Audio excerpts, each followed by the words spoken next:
Normalisation क्या है?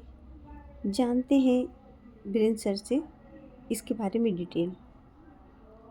और क्यों छात्र इसके अगेंस्ट हैं? क्या इन स्टूडेंट्स की मांग है, नॉर्मलाइजेशन क्या प्रोसेस है जिसे लेकर स्टूडेंट्स लगातार मांग कर रहे हैं कि इसे खत्म किया जाए। ये सब समझने के लिए आज हमारे साथ हैं doctor Vijendra Chauhan sir. Thank you so much sir for joining us. I think आपसे बेटर इंसान हमें कोई नहीं मिल सकता इस पूरे जो प्रॉब्लम है उसको अच्छे से एक्सप्लेन करने के लिए और उसके सोल्यूशन सजेस्ट करने के लिए। सर, सबसे पहले तो मैं समझना चाहती हूँ कि ये जो मुद्दा है ये स्टूडेंट्स को इतना ज़्यादा अफेक्ट कर रहा है कि आप देख रहे हैं कि लगातार प्रोटेस्ट हो रहा है और अभी तो न्यूज़ आ रही है कि बहुत उग्र होता जा रहा है, कुछ स्टूडेंट्स को अरेस्ट भी किया गया है। क्या प्रॉब्लम है सबसे पहले तो? और ये स्पेशली नॉर्मलाइजेशन क्या चीज़ है जो किसी और एग्जाम में हमने नहीं सुना लेकिन यहाँ पर हम सुन रहे हैं और इस पर स्टूडेंट्स लगातार कह रहे हैं कि इसको हटाया जाए?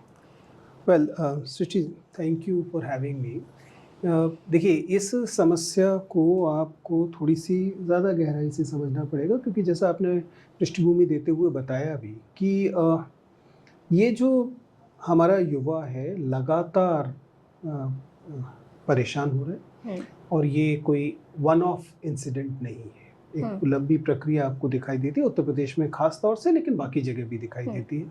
पेपर लीक का सवाल हो या बहुत कम पदों के लिए बहुत सारे लोगों का एप्लीकेंट होने की वजह से जो व्यवस्था है उसका चरमरा जाना हो, चाहे फिर ये वर्तमान में जो सिचुएशन आई है जिसमें जो कि आर ओ परीक्षा में हम देख रहे हैं कि विद्यार्थियों की मांग ये है कि परीक्षा जो है वह एक शिफ्ट में एक ही दिन में हो, क्योंकि जब परीक्षा अगर एक शिफ्ट में एक दिन में नहीं होगी तो फिर नॉर्मलाइजेशन होगा, और नॉर्मलाइजेशन को लेकर जो विद्यार्थी हैं उनका भरोसा व्यवस्था में बहुत कम है, जिसकी वजह से वे मांग कर रहे हैं कि नॉर्मलाइजेशन न किया जाए। आपने कहा कि नॉर्मलाइजेशन क्या है समझा जाए, हम बाकी जगह ऐसे ही सुनते हैं कि नहीं, ऐसी बात नहीं है कि बाकी परीक्षाओं में नॉर्मलाइजेशन नहीं होता है कभी भी। अब ये स्टैटिस्टिकल सांख्यिकीय चीज़ है कि जब भी परीक्षा जो है वह या कोई भी इवैल्यूएशन यदि एक से ज़्यादा टुकड़ों में होगा, अलग अलग बार में होगा, तब यह सवाल हमेशा उठेगा कि एक बार का प्रश्न पत्र आसान था, दूसरा मुश्किल था, एक प्रश्न पत्र के अंकों की तुलना दूसरे प्रश्न पत्र के सही अंकों से नहीं की जा सकती।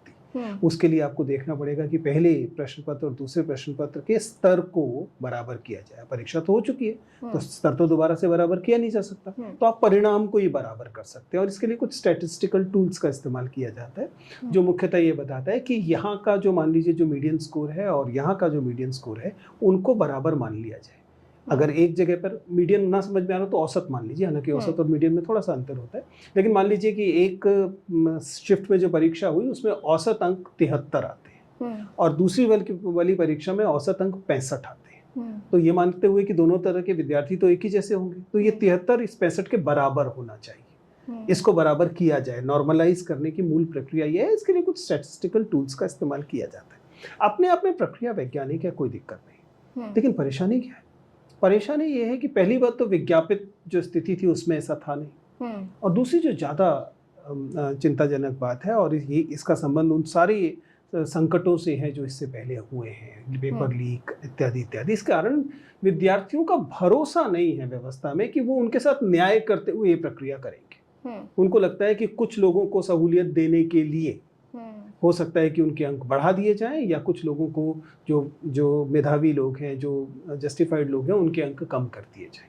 और चूंकि इसको जानने का बाद में कोई तरीका नहीं होगा नॉर्मलाइज स्कोर के बाद, तो इसमें ट्रांसपेरेंसी, पारदर्शिता का अभाव है, और चूंकि पारदर्शिता का अभाव है इसलिए विद्यार्थियों का उसमें और भरोसा गिर जा रहा है। इसलिए विद्यार्थियों की मांग है कि परीक्षा एक साथ की जाए।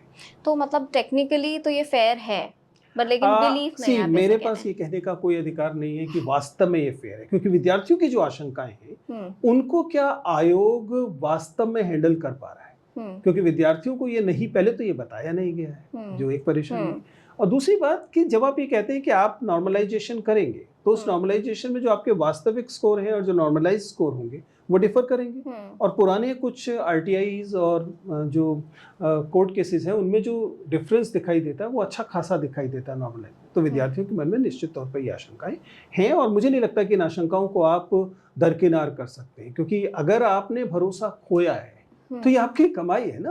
आपने दे दनादन पेपर लीक किए, आपकी अव्यवस्थाएं इतनी थी, पब्लिक सर्विस कमीशन की नियुक्तियां इतनी गड़बड़ तरीके से हुई कि वैसे ही लोगों का भरोसा उसमें नहीं जम रहा है। तो इस वजह से लोगों का भरोसा नहीं है, विद्यार्थियों का भरोसा नहीं है। पहले वो भरोसा जीतिए, उसके बाद इस किस्म के क्रांतिकारी चीजें लेकर आइए।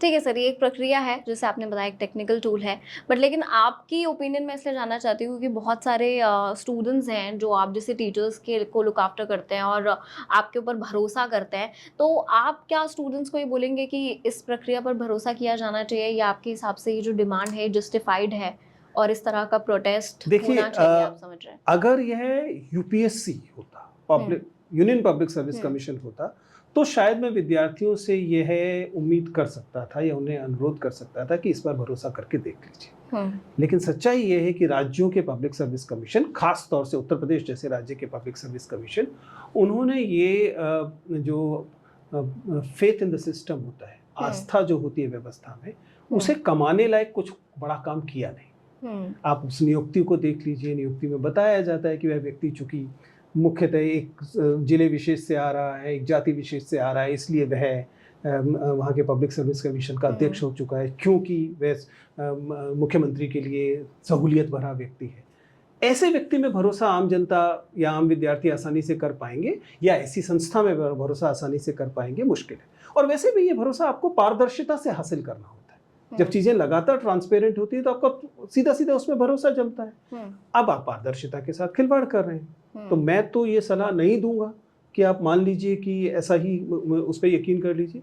यहाँ सलाह देने की जरूरत दरअसल सरकारों को है कि आप जब बार बार बात करते हैं कि आप पूरे देश में एक साथ चुनाव करेंगे, आप तो सुन लिया आपने कि नॉर्मलाइजेशन क्या है और क्यों घातक है छात्रों के लिए। तो डॉक्टर विनेश चौहान जी ने स्पष्ट किया है कि क्यों ज़रूरी है छात्रों के लिए नॉर्मलाइजेशन हटाना। तो आप सबसे अब अनुरोध है, आप बच्चों का साथ दें। मोदी जी और योगी जी से विशेष अनुरोध है, प्लीज़ आप इसे हटाएं और बच्चों का जीवन सुरक्षित करें, बच्चों का भविष्य सुरक्षित करें। धन्यवाद।